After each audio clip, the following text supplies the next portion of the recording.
Bienvenue dans Grâce Divine, bienvenue à toi qui es connecté à cette vidéo, bienvenue à toi homme célibataire, femme célibataire et qui soupire après le mariage ou qui te prépare au mariage. Bienvenue à toi femme qui est dans le concubinage et qui soupire de sortir du concubinage. Bienvenue à toi chère épouse et cher époux. J'aimerais partager avec toi certaines choses que tout célibataire devrait faire impérativement.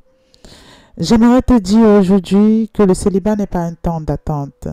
C'est une période de formation, c'est ce temps-là pendant lequel Dieu te prépare non seulement à devenir un bon conjoint, un bon futur conjoint ou une bonne future conjointe, mais également pour tout ce qui va se passer dans le reste de ta vie à venir.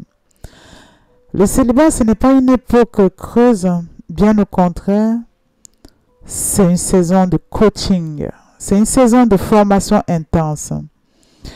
Voici donc certaines choses que je vais évoquer, auxquelles tout célibataire, toute célibataire devrait vraiment s'attarder, devrait s'y affairer le plus rapidement possible afin de rendre son célibat productif et utile. La première des choses que j'aimerais que tu saches, lorsque tu es célibataire, c'est une période que tu dois apprendre à te bâtir personnellement. Le célibat, c'est une période où tu dois te bâtir personnellement. Le célibat est une saison où nous pouvons nous concentrer sur nous-mêmes et nos progrès en tant qu'individus, tout simplement. Nous devons, pendant cette période-là, nous approcher de Dieu afin qu'il puisse guérir nos blessures passées et rectifier toutes nos mauvaises attitudes. Si ces choses-là demeurent en nous, elles finiront par détruire notre relation de couple. Nous avons souvent la fausse pensée que nous n'agirons pas pareil avec la personne que nous aimerons plus tard, avec notre futur époux ou notre future épouse. Mais la manière dont nous traitons nos collègues, nous traitons nos amis, nos voisins, nos familles, même nos enfants, pour ceux qui ont déjà des enfants, c'est l'exact reflet de la façon dont nous nous comporterons avec notre futur conjoint ou future conjointe. Soyons donc sûrs que les insécurités, les peurs, la colère, l'amertume, la manipulation, la rancune, la vengeance, l'offense, l'orgueil n'ont pas leur place dans le mariage. Tout ça n'a pas leur place dans le mariage. Dieu ne permettrait pas à quelqu'un d'offenser son institution. Dieu ne permettra pas que nous nous marions tant que nous ne sommes pas une bénédiction pour notre future épouse, tant que nous ne sommes pas une bénédiction pour notre futur époux. J'aimerais te dire aujourd'hui que Dieu donne les cadeaux et non des fardeaux. Le mariage auquel tu aspires tant n'est pas un fardeau. Ce sera ton cadeau. Dieu donne le cadeau, il ne donne pas de fardeau. La bénédiction de l'Éternel est une source de joie et d'action de grâce.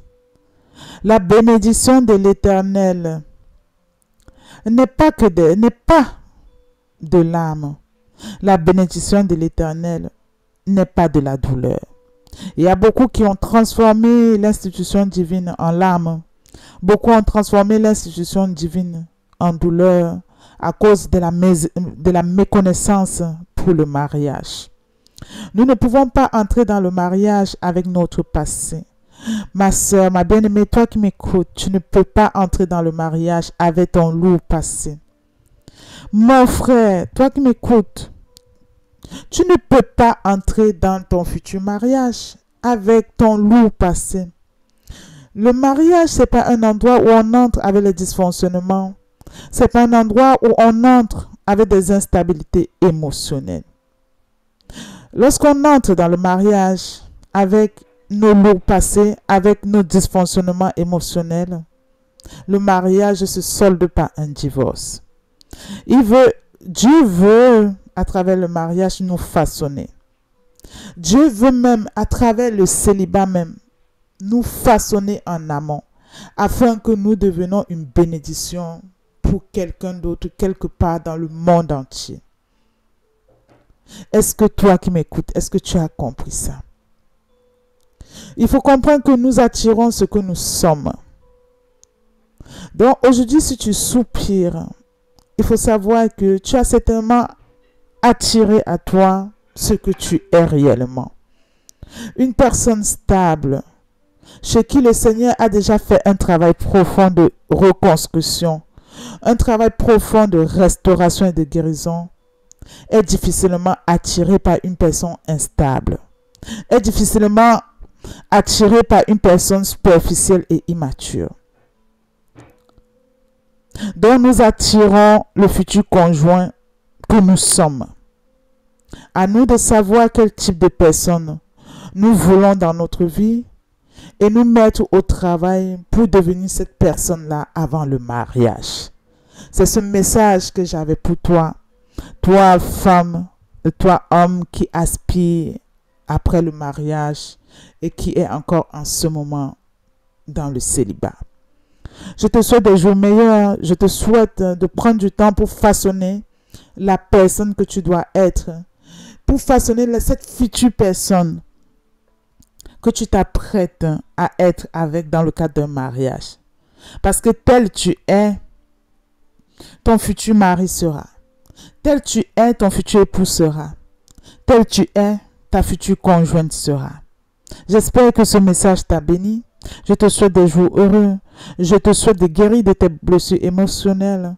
Je te souhaite d'accéder à ta transformation avant d'entrer dans le mariage pour un mariage heureux. Je te dis à très bientôt dans Grâce Divine. Au revoir.